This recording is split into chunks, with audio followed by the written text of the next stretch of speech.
मेहनत से हर राह आसान होती है, दिख जाए किनारा तो मंजिल पास होती है। मोड़ लेती है ये दुनिया मुंह अगर जेब खाली होती है। थोड़ी सी कर ले मेरे दोस्त मेहनत, क्योंकि मेहनत से हर मुश्किल आसान होती है। तो दोस्तों, स्वागत है आपका मेरे YouTube चैनल में, कृष्णा द इलेक्ट्रिशियन में, जिसमें आज हम बात करेंगे मौलिक विद्युत के बारे में। जिसमें आज हम विद्युत क्या है, विद्युत होती क्या है, यहाँ कैसे बन के आती है और कहाँ जाती है और कैसे हमारे घरों तक ये आती है, इसके विषय में हम जानकारी लेंगे। क्योंकि दोस्तों, पारेषण के संबंध में एक चैप्टर अलग से इलेक्ट्रिशियन थ्योरी में दिया हुआ है, उसको हम बाद में पढ़ेंगे। लेकिन मौलिक विद्युत और उस विद्युत में प्रयोग होने वाले पदार्थ, किस प्रकार के पदार्थ हम लोग प्रयोग करते हैं, उन पदार्थों के बारे में हम लोग यहाँ पे आज डिस्कस करने वाले हैं। क्योंकि ये पदार्थ बहुत ही इंपॉर्टेंट हैं।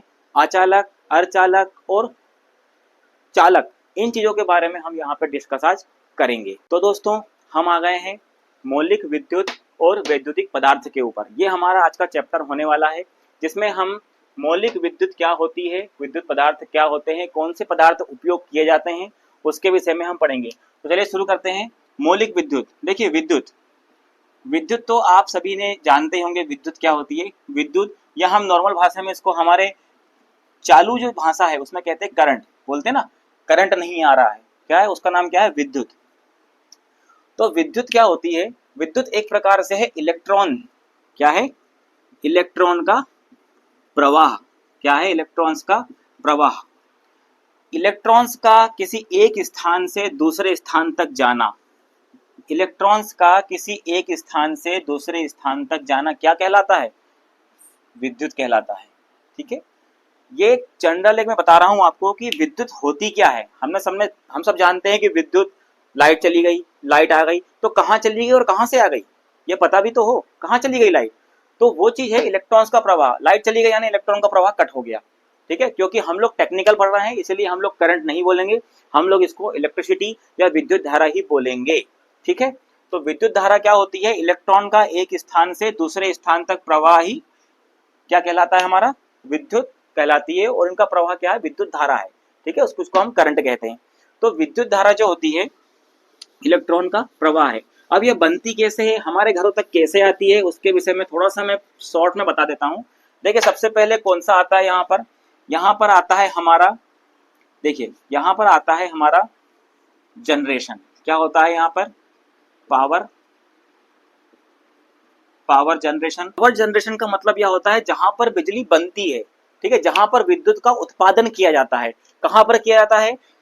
देखिए, विद्युत उत्पादन करने के कई तरीके होते हैं। ठीक है, तापीय विधि द्वारा भी किया जाता है, सौर ऊर्जा के द्वारा भी किया जाता है, जल के द्वारा भी किया जाता है, पवन ऊर्जा के द्वारा भी किया जाता है। तो यहाँ पर कई प्रकार के पावर जनरेशन स्टेशन उपस्थित होते हैं, जहां पर पावर जनरेशन, जहां पर विद्युत बनाई जाती है। ठीक है, तो ये इस प्रकार से क्या होते हैं, यहाँ पर जैसे मैं जल ऊर्जा की बात कर लेता हूँ, यहाँ पर जो है पानी के द्वारा जल की विद्युत बनाई जा रही है। यहाँ पर क्या होता है? टरबाइंस लगे होते हैं। ठीक है, टरबाइंस लगे होते हैं। इन टरबाइंस पे जब हमारा यहाँ जल गिरता है, तो इनके द्वारा कई बड़े बड़े अल्टरनेटर लगे होते हैं।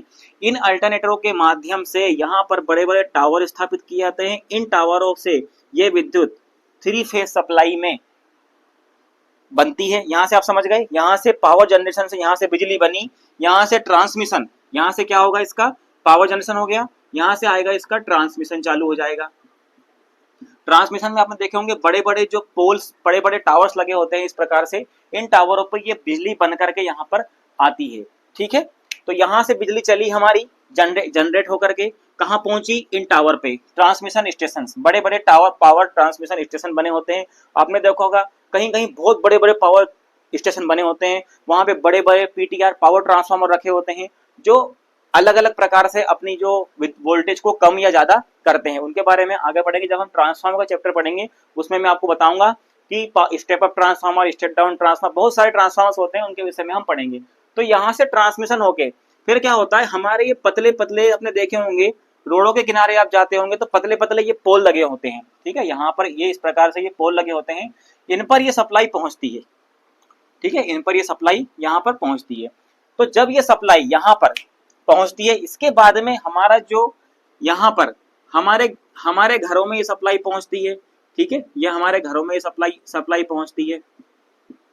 अब हमारे घर में कैसे पहुंचती है? देखिए, सबसे अधिक जो विद्युत उत्पादन होता है वो यहाँ पर होता है 66 केवी तक का होता है।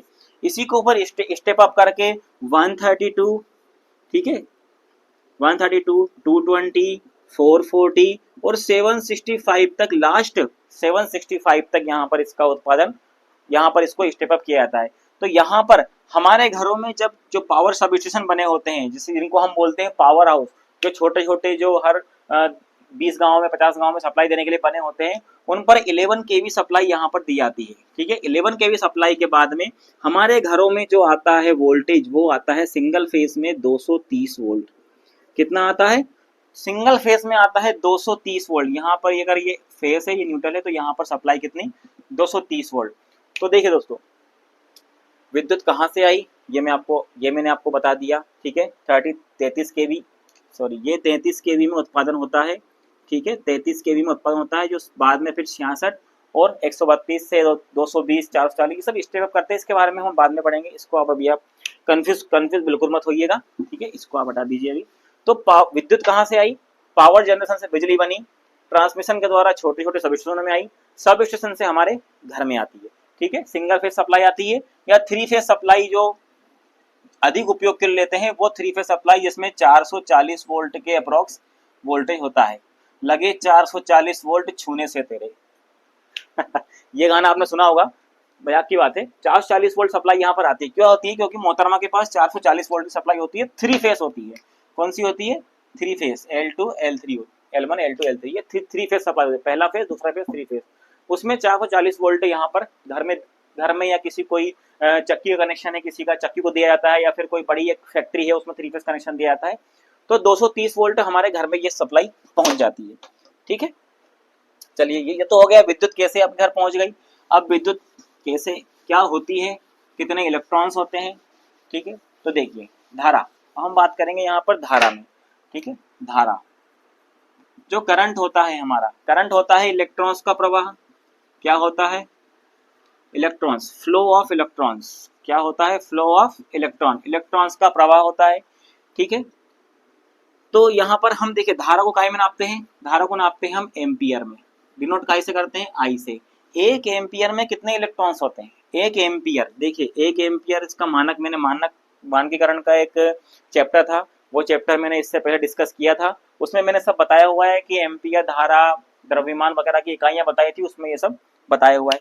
तो 1 एम्पियर में कितने इलेक्ट्रॉन्स होते हैं? तो ये आप नोट कर लेना, ये बहुत ही इंपॉर्टेंट है कि 1 एम्पियर में कितने इलेक्ट्रॉन्स होते हैं, कितने इलेक्ट्रॉन्स की संख्या। 1 एम्पियर क्या है? कितने इलेक्ट्रॉन्स की संख्या है। तो कितने इलेक्ट्रॉन्स की है? 6.24 इंटू 10 की पावर 18 इलेक्ट्रॉन्स। क्या बोलेंगे अपन?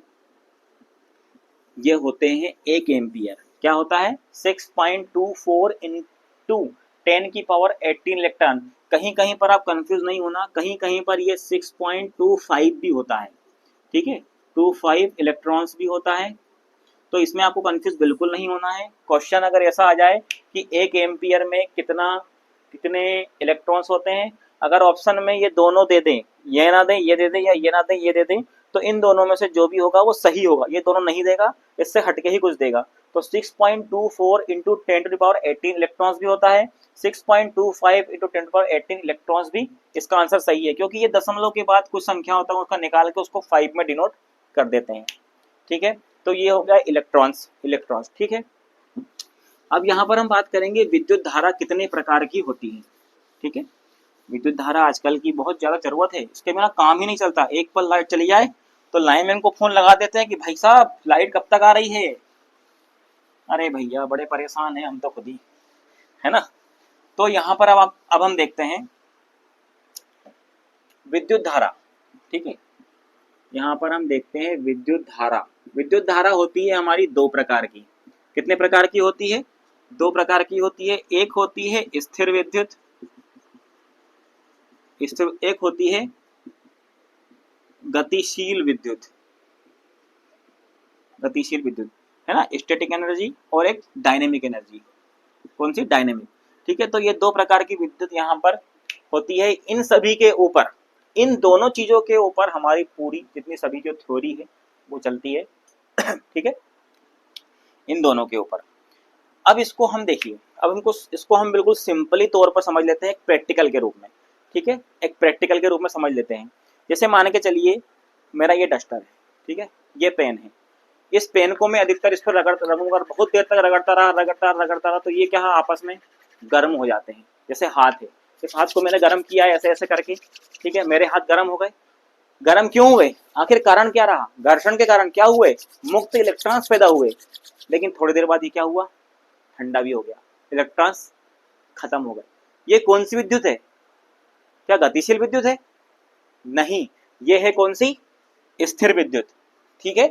जैसे हमने ठंडों के समय में हम जब जैकेट या स्वेटर उतारते हैं तो चढ़ चढ़ की आवाज आती है आवाज, वो क्या होती है, वो इलेक्ट्रॉन्स ही होते हैं। लेकिन इलेक्ट्रॉन्स क्या होते हैं, स्थिर विद्युत क्या होते हैं, प्लस और माइनस में होते हैं। काय में होते हैं ये आवेश, प्लस और माइनस में होते हैं, और बहुत कम संख्या में होने के कारण ये माइनस प्लस होने के कारण एक दूसरे के आवेश को निरस्त कर देते हैं। ये दोनों आपस में लड़ते हैं तो ये आपस में एक दूसरे को आवेश को निरस्त कर देते हैं। इसी कारण से इस स्थिर विद्युत का उपयोग व्यापारिक स्तर पर या बहुत बड़े स्तर पर या पारेषण के लिए, ट्रांसमिशन के लिए, डिस्ट्रीब्यूशन के लिए नहीं किया जाता। तो किसका उपयोग किया जाता है, गतिशील विद्युत का, ठीक है। इसलिए स्थिर विद्युत के बारे में ज्यादा पढ़ने की हमें आवश्यकता नहीं है, बस इतना याद रख लीजिए कि विद्युत धारा दो प्रकार की होती है, स्थिर विद्युत होती है और गतिशील विद्युत होती है, ठीक है दोस्तों। तो अब हम बात करेंगे गतिशील विद्युत के बारे में। गतिशील विद्युत, ठीक है, गतिशील विद्युत जो होती है, गतिशील विद्युत, गति किसकी गति, इलेक्ट्रॉन्स की गति। इलेक्ट्रॉन्स कहाँ होता है, इलेक्ट्रॉन गति करते हैं, ठीक है। तो इलेक्ट्रॉन की गति करना गतिशील विद्युत, इसको हम डिनोट कैसे करेंगे, इलेक्ट्रॉन की गति ही क्या होती है, गतिशील विद्युत होती है। कैसे होती है, देखिए, जैसे गतिशील विद्युत को अगर मैं किसी चुंबक, कोई चुंबक है मेरे पास, ठीक है, कोई मैग्नेट है, ठीक है, किसी मैग्नेट का ये एन पोल है, ये एस पोल है, अगर मैं इस मैग्नेट के बीच में कोई भी एक घुमान, जो भी घूर्णन करने वाला कोई भी चालक पदार्थ रख दूं, ठीक है, कोई भी घूमने वाला घुमा दूं इसको इन दोनों के बीच में रख के, तो ये अपनी एक कोई सी भी स्पीड पर चलने लगेगा, स्पीड में चलने लगेगा, कहीं भी घूमेगा, जिसके घूमने से क्या होगा, इसमें इलेक्ट्रॉन्स का प्रवाह चालू हो जाएगा। क्योंकि ये क्या होता है, ईएमएफ, इसमें एक प्रकार का ये बल होता है, ठीक है, क्या होता है, बल, जो इलेक्ट्रॉन को किसी चालक में एक स्थान से दूसरे स्थान तक ले जाने में बल लगाता है। तो ये क्या हो गया मेरा, गतिशील विद्युत इस प्रकार से होती है। गतिशील विद्युत को उत्पन्न करने के कई प्रकार के प्रकार होते हैं, जैसे मैंने आपको बताया था, एक तो सौर ऊर्जा के द्वारा, तापीय ऊर्जा के द्वारा, ठीक है, विद्युतीय प्रक्रिया द्वारा, ठीक है, थर्मोकपल विधि होती है, उसके माध्यम से भी निकाल सकते हैं हम, रासायनिक क्रिया, विद्युत अपघट्य करके, आयनों के रूप में विभक्त करके। तो ये सब हमारे एक प्रकार से गतिशील विद्युत के ही उदाहरण हैं, जिनको हम व्यवसायिक स्तर पर उपयोग करते हैं और जिनका उपयोग हम जनरली यूज करते हैं, ठीक है। इन्वर्टर आप चार्ज करते हो आप इन्वर्टर चार्ज, तो इन्वर्टर चार्ज में कौन सी विद्युत की कौन सी क्रिया हो रही है उस बैटरी के अंदर, उस बैटरी के अंदर रासायनिक क्रिया हो रही है। कौन सी हो रही है, रासायनिक क्रिया। तो कई प्रकार से हम लोग विद्युत का उत्पादन, क्योंकि हम बिजली बना ही तो रहे हैं, उसमें क्या कर रहे हो आप, विद्युत बना रहे हो ना भाई। लाइट चली गई, फिर विद्युत आपके पास आ कहाँ से रही है, क्योंकि आपने उस बैटरी में बना के रखी है ना, आपने उस बैटरी में बना के रखी है, इसलिए आपके पास विद्युत आ रही है। तो इस प्रकार से आप देखिए, यहाँ पर विद्युत आपके पास उपलब्ध हो रही है। तो गतिशील विद्युत के उदाहरण मैं आपको बता दिए हैं, ठीक है। एक हमारा रासायनिक प्रक्रिया द्वारा हम विद्युत बना सकते हैं, ठीक है, तापीय विद्युत द्वारा बना सकते हैं, सौर ऊर्जा के द्वारा, पवन ऊर्जा के द्वारा, जल ऊर्जा के द्वारा, जिसको हाइड्रो पावर प्लांट कहते हैं, उनके द्वारा हम ये चीज बनाते हैं, ठीक है। अब देखिए, विद्युत से संबंधित हम कुछ मूल पदों के बारे में जान लेते हैं कि विद्युत होती क्या चीज है, ठीक है। विद्युत संबंधी कुछ मूल पद है, किसमें चालक होता है, जो चालक होता है, पदार्थ होता है, वो चालक है कि अचालक है, कुचालक है, किस प्रकार से वो डिनोट होता है। देखिए, सबसे पहले इसमें कुछ पद आते हैं, जैसे पहला मैं ले लेता हूं पदार्थ। देखिए, आपने 10th क्लास में इसके बारे में पढ़ा होगा, पदार्थ के बारे में। पदार्थ क्या है, कोई भी एक चीज ले ली मैंने, ये जैसे मान के चलिए कोई भी एक बॉक्स ले लिया मैंने पूरा, ठीक है, वो क्या ले लिया मैंने, पूरा ये बॉक्स ले लिया, ये पूरा बॉक्स है, ये क्या है, ये क्या है, ये पदार्थ ही है, ठीक है, क्या है, पदार्थ है। तो वह चीज जो जिसमें एक अपना निश्चित भार होता है। क्या होता है? अपना एक भार होता है, वो जो स्थान घेरता है उसको हम क्या कहते हैं? पदार्थ। पदार्थ कहते हैं। बस इसमें इतना देखिए। दूसरा देखिए अणु। क्या देखेंगे हम? अणु। ठीक है, अणु इस पदार्थ का छोटा सा भाग, बिल्कुल छोटे से छोटा भाग। ठीक है, इसका छोटा सा भाग मैंने ले लिया ये। ठीक है, इसको हम क्या कहेंगे? अणु। अणु वहां होता है जिसमें पदार्थ के सभी गुण विद्यमान होते हैं। ठीक है, इसी में से लिया मैंने। मतलब अगर ये प्लास्टिक का है तो ये भी क्या होगा? प्लास्टिक ही होगा। जितना मटेरियल इसमें मिला होगा उतना ही इसमें मिला होगा। ठीक है, तो ये क्या होगा? अणु। ठीक है, अब यहाँ पे क्या हुआ? पदार्थ और अणु ये दोनों चीज हम जानते थे। अब हमारे एक भाई साहब उठ के आ गए जिनका नाम था सर जॉन डाल्टन। क्या नाम था उनका? John Dalton. उन्होंने कहा नहीं भैया, इस अणु से भी नीचे कुछ होता है। अणु से नीचे क्या होता है? ये होता है भैया परमाणु। क्या होता है? परमाणु, जिसकी अवधारणा किसने दी थी? सर जॉन डाल्टन ने। उन्होंने बताया कि ये परमाणु होता है, अणु होता है, इसको हम और भाग में बांट सकते हैं, इसको परमाणु कहते हैं। ठीक है, परमाणु वो होता है वहां छोटे से छोटा एक तत्व होता है जो इन अणु जो सभी रासायनिक प्रक्रियाओं में इसके भाग लेता है। ठीक है, ये चीज आप समझ ली। तो परमाणु क्या होता है? परमाणु किसी अणु का वहां छोटे से छोटा कण होता है जो उसकी सभी रासायनिक क्रियाओं में भाग लेता है। ठीक है, किसमें भाग लेता है? सभी रासायनिक क्रियाओं में उसके भाग लेता है। ठीक है, जो स्वतंत्र अवस्था में नहीं होता है। ठीक है, ये बंधा हुआ होता है। तो ये हो गया परमाणु। अब परमाणु की संरचना थोड़ी सी अपन देख लेते हैं कि परमाणु की संरचना किस प्रकार की होती है, परमाणु क्या होता है। क्योंकि मैं आपको ये बेसिक चीज इसलिए बता रहा हूँ क्योंकि इसमें कभी कभी एग्जाम में पूछ लेता है कि इलेक्ट्रॉन, प्रोटॉन, न्यूट्रॉन का ये आवेश पूछ लेगा, उसका भार पूछ लेगा, या फिर पूछ लेगा कि इलेक्ट्रॉन की खोज किसने की, प्रोटॉन की खोज किसने की। थोड़ा सा एक बेसिक है, मैं आपको बता देता हूँ कि परमाणु, देखिए अब हम इसके ऊपर थोड़ी सी चर्चा कर लेते हैं क्योंकि इलेक्ट्रिसिटी में परमाणु का बहुत बड़ा रोल होता है। कैसे होता है रोल? भाई परमाणु तो परमाणु है। परमाणु विस्फोट का नाम सुना है? ठीक है, परमाणु, एटम, एटम बम। ठीक है, एटम से भी विद्युत धारा बनती है। एटॉमिक पावर सुना है? एटॉमिक पावर वही होता है एटॉमिक पावर, वो तो है तो बिजली ना। देखिए परमाणु, परमाणु देखिए, परमाणु इस प्रकार से होता है, मैं आपको बना देता हूं।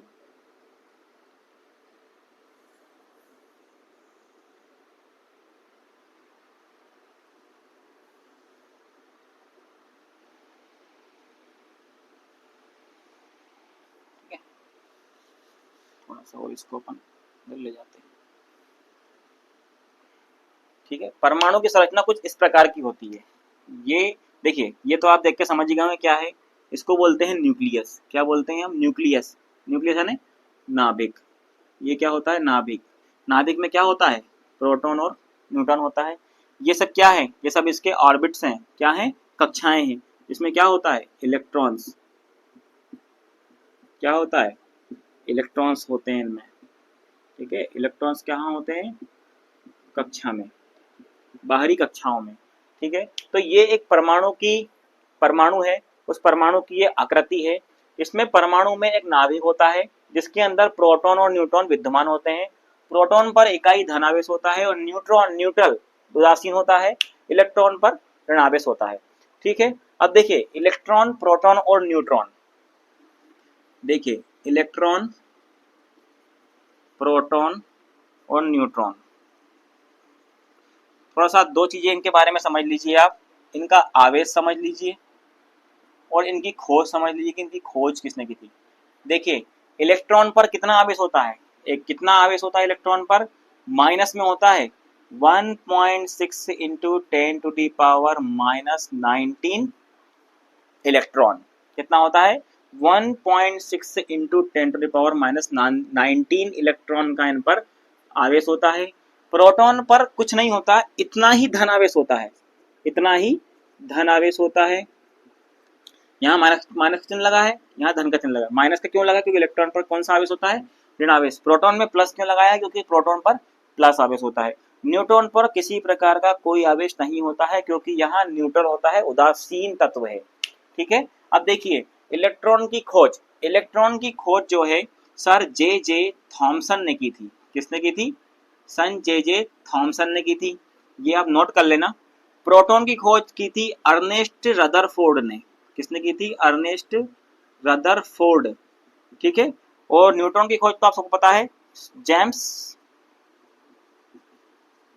चैडविक।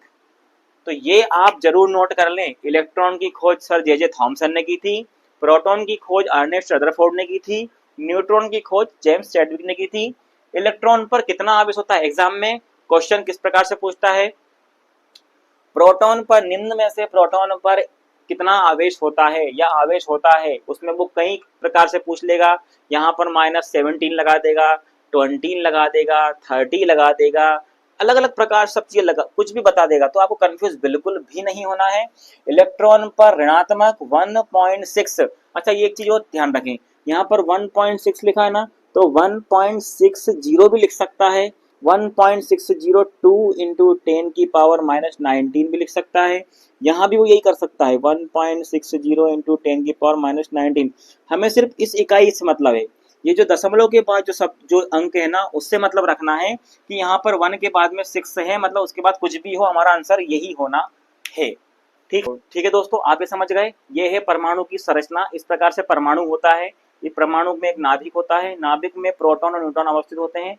ये आपस में क्या होते हैं, एक दूसरे से किस बल के द्वारा जुड़े हुए होते हैं, ये है। इसमें भी के अंदर परमाणु है, लेकिन ये हिल नहीं रहा ना, स्वतंत्र अवस्था में नहीं रह रहा ना, क्योंकि ये इनके अंदर अंतरा आणविक बल के द्वारा जुड़े हुए होते हैं। तो थोड़ा सा इसके साथ में हमें ये भी याद रखना है, ये चीज आप थोड़ा नोट कर लेना, इसको आप कॉपी में नोट जरूर कर लें, क्योंकि एग्जाम में पूछता है इतनी चीजें। ये आपको जनरली समझने के लिए बताई मैंने।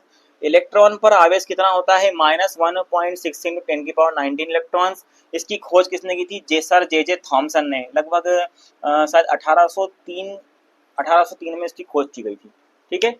प्रोटॉन देखिए, प्रोटॉन में 1.6 इंटू 10 की पावर -19 इलेक्ट्रॉन्स होता है। कितना, इन दोनों का आवेश सेम ही होता है, इलेक्ट्रॉन और प्रोटॉन का, इस पे इतना ही धनावेश होता है जितना ऋणावेश इलेक्ट्रॉन्स पे होता है। प्रोटॉन की खोज अर्नेस्ट रदरफोर्ड ने की थी। न्यूट्रॉन न्यूट्रलाइज होता है, क्या होता है, इस पे किसी प्रकार का कोई आवेश नहीं होता है, ठीक है, न्यूट्रल होता है। इसकी खोज की थी सर जेम्स चैडविक ने। थोड़ा सा इसके साथ में हम इसके द्रव्यमान, इसका एक क्वेश्चन और बनता है द्रव्यमान का, ठीक है, इसका क्वेश्चन एक और बनता है द्रव्यमान कि इसमें भार कितना होता है, ठीक है, इनमें भार कितना होता है। तो देखिए मैं आपको एक चीज बता दूं, इलेक्ट्रॉन, देखिए ये हो गई खोज, ये हो गया यहाँ पे भार, ठीक है। देखिए इलेक्ट्रॉन का वजन कितना होता है, ठीक है, हमने इसका आवेश देख लिया, इसकी खोज देख ली, अब इसका हम भार भी हम देख लेते हैं। यहाँ पर देखिए इलेक्ट्रॉन का भार होता है लगभग 9.02 इंटू 10 की पावर -28 ग्राम, ठीक है। प्रोटॉन का भार होता है 1.6 इंटू 10 की पावर -24 ग्राम। प्रोटॉन का जो भार होता है वो न्यूट्रॉन के भार के बराबर होता है, लगभग बराबर ही होता है। कितना होता है इसका भी, 1.6 इंटू 10 की पावर -24 ग्राम। अब देखिए यहाँ पर कंफ्यूजन क्या होता है, क्वेश्चन किस प्रकार से पूछ लेता है। यहाँ पर देखिए ये तो आपको सब दे देगा, इस -28 24 का अर्थ आप समझते हैं क्या होता है, इसका मतलब ये होता है कि बटे में उतनी ही शून्य, यहाँ पर उतने ही शून्य है, 28 शून्य है। देखिए इसको इस प्रकार से ही पूछ सकता है, ये इसका आंसर दूसरा भी हो सकता है। यहाँ पर कंफ्यूज होते हैं, सबसे ज्यादा होते हैं ना यहाँ पर कंफ्यूज, कि यहाँ माइनस में कितना था यार, 27 था कि 28 था कि 29 था कि क्या था, ग्राम। तो यहाँ ग्राम में हमें कंफ्यूज नहीं होना है। सबसे मेन चीज देखिए, यहाँ पे 28 ग्राम दिया हुआ है, ठीक है। तो यहाँ पर कंफ्यूज हम कहाँ होते हैं, इसी 28 में होते हैं, कि ये 28 था कि 31 था कि 30 था कि 24 था। तो देखिए यहाँ पर -28 का अर्थ ये होता है कि यहाँ पर नीचे कितनी जीरो है। तो देखिए यहाँ पर मैं अगर 1000 से इसको डिवाइड कर दूंगा, तो यहाँ पर ये आंसर हो जाएगा 9.02 इंटू 10 की पावर -31 किलोग्राम। क्या हो जाएगा, क्योंकि मैंने इस ग्राम का बदल लिया है किलोग्राम। तो यहाँ पर दो चीज चेंज होंगी, एक चीज होगी यहाँ पर घात इसकी, ये काउंटिंग, और एक ग्राम से ये हो जाएगा किलोग्राम। तो ये कंफ्यूजन बिल्कुल नहीं करना है। अगर ये दोनों ऑप्शन, दोनों में से कोई भी एक ऑप्शन दे दे एग्जाम में, तो ये दोनों ही सही हैं। लेकिन याद रखें यहाँ पर यूनिट देखना, वो ग्राम दिया हुआ है कि किलोग्राम दिया हुआ है। अगर ग्राम दिया होगा तो 28 होगा, किलोग्राम दिया होगा 31 होगा। इसी प्रकार इसमें कर दूंगा मैं 1000 से, इसी प्रकार इसमें कर दूंगा मैं 1000 से, ठीक है। तो यहाँ पर 24 और 3 जीरो हो जाएगी। बाकी ये जो चीजें आगे की रहती हैं ये बिल्कुल एज इट इज ज्यों की त्यों रहेंगी, ठीक है। 1.6 इंटू 10 की पावर -24 से क्या हो जाएगा, -27 और ग्राम से क्या हो जाएगा, किलोग्राम हो जाएगा। ठीक है, ये क्या हो जाएगा, ये भी यही हो जाएगा 1.6 इंटू 10 की पावर -27 किलोग्राम। ठीक है, तो इनमें दो चीजें बदलती हैं, एक बदलता है मेरा यहाँ पर यूनिट, ठीक है, ग्राम से किलोग्राम हो जाता है, दूसरा बदलता है मेरा ये डिजिट, जो माइनस में 28 था वो क्या हो गया 31 हो गया, लेकिन किलोग्राम हो गया। ठीक है, एग्जाम में क्या दे देता है, वो एग्जाम में दे देता है कि बताइए इलेक्ट्रॉन का भार कितना होता है, वो लिख देगा 9.02 इंटू 10⁻31 ग्राम। अब वो सोचेंगे हाँ यार ये तो था, लेकिन ये नहीं देखते, ये यहाँ पर गलत हो जाएगा। अपन सही लगा के वहां जाएंगे, फिर कहेंगे हमारे तो इतने नंबर आने थे, इतने नंबर आए। भाई कहाँ से आएंगे, एग्जाम में तुम क्वेश्चन तो गलत लगा के आ गए आंसर। ठीक है, तो यहाँ पे क्या होता, अगर किलोग्राम होता तो ये आंसर सही होता, लेकिन ये आंसर यहाँ पर गलत हो जाएगा। ठीक है, तो इस चीज का आपको विशेष ध्यान रखना है, यहाँ पर यूनिट का ध्यान रखना है और यहाँ पर डिजिट का भी ध्यान रखना है। ठीक है, तो ये हमारा हो गया इलेक्ट्रॉन प्रोटॉन न्यूट्रॉन का आवेश हो गया। ठीक है, ये आप नोट कर लेना, इसकी खोज किस किसने की थी वो हो गया। यहाँ पर भार भी हो गया, और भार के ऊपर जो कंफ्यूजन था वो कंफ्यूजन भी मैंने आपका दूर कर दिया है, तो आप इस चीज को नोट कर लेना। ठीक है, अब यहाँ पर हम बात करते हैं, ठीक है, ये तो आपका क्लियर हो गया। ठीक है, यहाँ पर अब ये हो गया इलेक्ट्रॉन प्रोटॉन न्यूट्रॉन हो गया। ठीक है, विद्युत की यहाँ पर इकाई हो गई क्या, धारा एम्पियर, एक एम्पियर में कितने इलेक्ट्रॉन होते हैं वो भी मैंने आपको बता दिया है। ठीक है, इसके ऊपर जो भी ऑब्जेक्टिव क्वेश्चन बनते हैं उनका मैं सेट पेपर बना के अपलोड कर दूंगा, उसको भी आप पढ़ लीजिएगा, उसको नोट कर लीजिएगा। इतना ही पढ़ लीजिए, थ्योरी में 60 नंबर कहीं नहीं गए 70 में से। कोशिश तो करिए 70 में से 70 लाने की, लेकिन खींच तान के अगर थोड़ा बहुत अगर गलत हो भी गया तो आपके 60 नंबर तो कहीं भी नहीं जाएंगे, इस चीज की मैं गारंटी दे सकता हूँ। क्योंकि थ्योरी जो होती है ये एक प्रकार से ज्यादा कुछ नहीं है, जो लिखा हुआ है वही है, अलग से कुछ भी नहीं आएगा, जो बुक में दिया है वही आएगा, अलग से कुछ नहीं आएगा। इसीलिए यहाँ पर अपन को तैयारी करना थ्योरी की बहुत ज्यादा जरूरी है। तो विद्युत धारा के बारे में थोड़ा सा और हम जान लेते हैं। ये तो हमने पारेषण वगैरह सब पढ़ लिया था, इलेक्ट्रॉन प्रोटॉन न्यूट्रॉन हो गए। अब विद्युत धारा देखो दो प्रकार की मैंने आपको बताई थी। ठीक है, एक स्थिर विद्युत होती है, एक होती है गतिशील विद्युत। ठीक है, अब थोड़ा विद्युत से हटके हम धारा के बारे में बात कर लेते हैं कि ये बहती कैसी है, सीधी बहती है, उल्टी बहती है, घुमाव फिराव से बहती है, कि और किसी लहरा के बहती है। तो ये चीज भी जानकारी होना चाहिए। ठीक है, तो दिखती तो अपने को है नहीं है, ठीक है, दिखती तो हमें नहीं है, एक इसका आभास जरूर हो जाता है कि हाँ यहाँ पर विद्युत धारा बह रही है। इसमें कोई तार है, इस तार में से अगर यहाँ पे बल्ब जल रहा है, यहाँ से मैंने न्यूट्रल फेस दिया है, तो इन तार में मुझे विद्युत दिखेगी नहीं, लेकिन उसका आभास रहेगा कि हाँ ये बल्ब जल गया, इसका मतलब यहाँ पर धारा पहुंच गई। तो हम थोड़ा सा ये देख लेते हैं विद्युत धारा। ठीक है, विद्युत धारा के विषय में क्या उदाहरणाएं हैं। एक होती है हमारी अल्टरनेटिंग करंट, क्या होता है, एक होती है अल्टरनेटिंग करंट जिसको हिंदी में कहते हैं प्रत्यावर्ती धारा, क्या बोलते हैं, प्रत्यावर्ती धारा। दूसरी होती है हमारी दिष्ट धारा, क्या होती है, दिष्ट धारा। ठीक है, इसको बोलते हैं अल्टरनेटिंग करंट यानी एसी, ये होता है हमारा डीसी, क्या होता है, डीसी यानी डायरेक्ट करंट। ठीक है, अल्टरनेटिंग करंट का जो वेव होता है वो वेव कुछ इस प्रकार से होता है, कैसा होता है, इस प्रकार से होता है, ये होता है हमारा अल्टरनेटिंग करंट का वेव। ठीक है, अल्टरनेटिंग करंट का वेव कुछ इस प्रकार से होता है। दिष्ट धारा का जो वेव होता है कुछ इस प्रकार से होता है, कुछ इस प्रकार से क्या होता है, बिल्कुल सीधा होता है, कहीं नहीं मुड़ती है, बहुत सीधी होती है, बहुत सीधी सच्ची सरल होती है। ये अपना डीसी करंट। अल्टरनेटिव करंट थोड़ा सा टेढ़ा मेढ़ा चलता है, उल्टे सीधे काम धतकरम करता है, तो उल्टा सीधा चलना स्वाभाविक सी बात है, थोड़ा सा बिगड़े बाप की औलाद है तो उल्टा सीधा चलता है, मतलब ऊपर जाता है, कभी नीचे आता है, कभी ऊपर जाता है, क्योंकि ये प्रत्यावर्ती, इसका नाम ही है प्रत्यावर्ती। मतलब ये समय के साथ में क्या होता है, अपनी दिशा, ठीक है, इसकी जो दिशा होती है समय के साथ में बदलती रहती है। देखिए यहाँ पर कभी यहाँ पर टी सेकंड में यहाँ होगा, कभी T2 सेकंड में यहाँ होगा, T3 सेकंड में यहाँ होगा, T4 सेकंड में यहाँ होगा, फिर T5 सेकंड में वहां पहुंच जाएगा। मतलब ये हर समय अपनी दिशा बदलता रहता है। दिष्ट धारा बेचारा बहुत सीधा सच्चा है, गरीब परिवार से आता है और सीधा है, तो यहाँ अपनी दिशा कभी नहीं बदलता, ये हमेशा बिल्कुल स्ट्रेट चलता है, सीधा, बिल्कुल भी अपनी दिशा को ये बदलता नहीं है। ठीक है, तो ये हो गया एसी, ये हो गया अल्टरनेटिंग करंट, ये हो गया मेरा डायरेक्ट करंट। ठीक है। अल्टरनेटिंग करंट की जो दिशा और परिणाम होता है, जो परिमाण होता है, उसका समय के साथ में बदलता है, लेकिन डीसी का परिमाण और दिशा कभी भी नहीं बदलती, वो हमेशा एक ही दिशा में रहती है। ठीक है, तो ये हो गया मेरा एसी अल्टरनेटिंग करंट, ये हो गया मेरा डीसी। हाँ, थोड़ी सी एक चीज और इसमें मैं आपको क्लियर कर देता हूँ। ठीक है, जो विद्युत धारा होती है, इलेक्ट्रॉनों का प्रवाह तो होता है, लेकिन इलेक्ट्रॉन्स का प्रवाह कहाँ होता है? इलेक्ट्रॉन्स का प्रवाह होता है माइनस से प्लस की ओर। ठीक है, लेकिन विद्युत धारा का प्रवाह कहाँ होता है? प्लस से माइनस की ओर, क्योंकि यहाँ इसके विपरीत ही गति करता है। ठीक है, इलेक्ट्रॉन का प्रवाह होता है माइनस से प्लस की ओर, और विद्युत धारा बहती है हमारी धन आवेश से ऋण आवेश की ओर। ठीक है, और एक चीज और इसमें आप याद रख लीजिए, इसकी चाल मैंने शायद आपको पिछले वीडियो में बता दी थी, एक बार आप जान लीजिए कितनी चाल होती है विद्युत की। किसी को पता है विद्युत धारा की चाल क्या होती है? विद्युत धारा की चाल जो होती है वो प्रकाश की चाल के बराबर होती है। विद्युत धारा की चाल